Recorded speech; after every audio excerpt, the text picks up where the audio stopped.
Good defense. Lead pass. Rose. Oh, stop it! Stop it! Do not do him like that! What are you doing, Dragons? The NBA is loaded with stars, and throughout its run, even in the early days when very few people watched it, those stars drove the game and people wanted to see those stars. However, as NBA history has also taught us, there are many stars that seem destined for greatness and then something happened to them that prevented it from happening. A great example is the legendary Penny Hardaway, who went from tag teaming with Shaq to being out of the league due to injuries. Another great example was Derrick Rose, who went from being the future of the Bulls to just being glad to be in the NBA. So allow us to show NBA players explaining how crazy good MVP Derrick Rose was. Be sure to like the video and subscribe to the channel. Number 7, Rose in college. Now before we get to his NBA journey, we need to look at how he was in college and trust us when we say he was good. Rose accepted a scholarship to play for the University of Memphis Tigers under John Calipari, who recruited him after seeing him play in an AAU game. Strong efforts were made by Indiana University and In-State University of Illinois to sign Rose to their own programs. Rose chose Memphis because of the school's history of putting players in the NBA and the prospect of Rod Strickland, a 17-year veteran of the league, mentoring him. Rose switched to number 23 due to the fact that number 25 had been retired by the school in honor of Penny Hardaway. With the addition of Rose and led by veteran upperclassmen Joey Dorsey and Chris Douglas Roberts, the Tigers started out the season ranked 3rd in the nation. Memphis sprinted to a 26-0 start and claimed the number 1 ranking in the country for the first time in over 25 years, before falling to the University of Tennessee Volunteers 66-62 in February. Memphis was able to bounce back and capture the Conference USA tournament to qualify for the Big Dance with a 33-1 record. Rose averaged 14.9 points per game, 4.7 assists, and 4.5 rebounds per game during the regular season, and they earned All-American Third Team honors among others. He finished as a finalist for the Bob Cousy Award as well as the John R. Wooden Award. Memphis was seeded number 1 in the South region. Rose earned high praise for his increased focus on defense, hounding Texas Longhorn guard DJ Augustin into a low percentage game in the Elite 8. In a matchup against UCLA in the Final Four, Rose finished with 25 points and 9 rebounds to lead the Tigers to an 85-67 win and a trip to the NCAA championship game against the Kansas Jayhawks. The win set an NCAA mark for most wins in a season. Against Kansas, Rose scored 17 points on 7-17 shooting, along with 6 rebounds and 7 assists, but did miss a critical free throw at the end of the second half as Memphis fell in overtime 75-68. Memphis concluded the season 38-2. Rose was named the All-Final Four team after averaging 20.8 points, 6.5 rebounds, and 6.0 assists per game. After that season, he declared for the NBA and his journey and presence would skyrocket for a time. Number 6, drafted by the Bulls. Rose was selected with the first overall pick in the 2008 draft by the Chicago Bulls. Rose became the first Bulls draftee to score 10 points or more in his first 10 games since Michael Jordan and earned Eastern Conference Rookie of the Month honors for November and December. During the All-Star weekend, Rose played in the Rookie Challenge and won the Skills Challenge, where he beat out several All-Stars to become the first rookie to claim the trophy. Rose won Rookie of the Year, joining Michael Jordan in 1985 and Elton Brand in 2000 as the only Bulls to do so. He was also the first number 1 draft pick since LeBron James to win the award. He averaged 16.8 points on 47.5% field goal shooting, 6.3 assists, leading all rookies, and 3.9 rebounds per game, and was also named the NBA All-Rookie First Team. In his playoff debut against the defending champion Boston Celtics, Rose recorded 36 points, tying Kareem Abdul-Jabbar's NBA record for points scored by a rookie in his playoff debut set in 1970.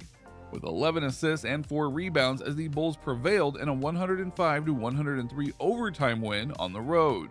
Rose became the second player in NBA history to record 35 points and 10 assists in his playoff debut after Chris Paul.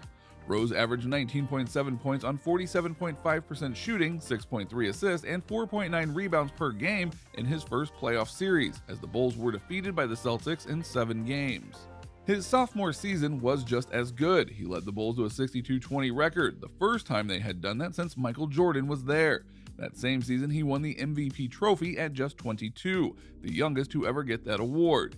He also took the Bulls to the Eastern Conference Finals, where they lost to the LeBron James-led Miami Heat.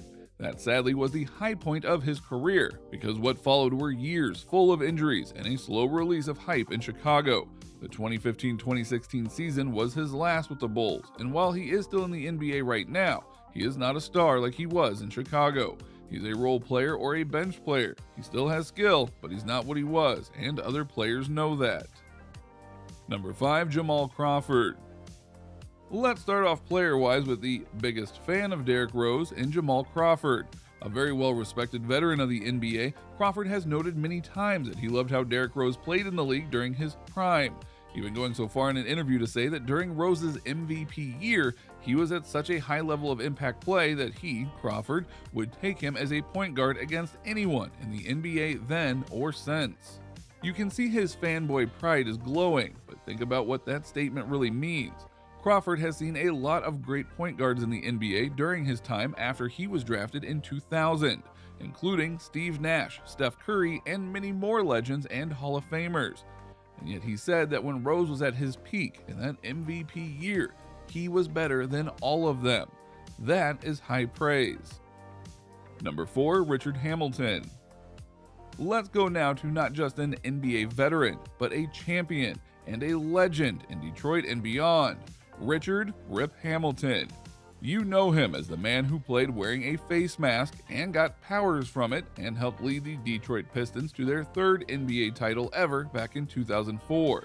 He came to the Chicago Bulls during Rose's time in the 2011 season, and he went on a podcast with fellow NBA players one time and noted that in all of his time in the NBA, Derrick Rose at his peak was the best he played with ever. Now, think about that. He was on a championship team, and yet he said that his time with Rose, which again was right before the injury, was the team that he saw the best player he ever played with. That is saying something right there. Number 3, Rajon Rondo and Matt Barnes. But Richard Hamilton wasn't the only NBA champ to praise him. 2-time NBA champ Rajon Rondo was also one to go and make it clear just how good D. Rose was. During a chat with Matt Barnes and Steven Jackson, he was asked about rookie and primetime versions of Derrick Rose, and Rondo noted that no one could compare to him, not at that time. Matt Barnes agreed with this as well, and he too is a veteran and champ of the league. So in one show, you had 2 well-versed NBA players noting that Derrick Rose was untouchable at one point in time. Number 2, Jimmy Butler. Looking now to a superstar, we head to Miami and examine the words of Jimmy Butler, the man who helped the Heat get to the NBA Finals and the bubble playoffs. Butler played alongside Rose in his prime years, and in interviews he couldn't help but heap praise of his teammate, even going so far as to say he was blown away by some of the things he saw him do, and then when he saw them again, he knew this dude was for real. Perhaps that is why he's had issues with other teammates not giving their all, because D. Rose always did, even though it cost him in the end. Number 1, Dwayne Wade, LeBron James, and Steph Curry. Ending now with a set of surefire Hall of Famers, Wade, James, and Curry had nothing but love and respect for Derrick Rose. In fact, Wade made a social media post about Rose once and said, "If you don't like and respect him, something is wrong with you."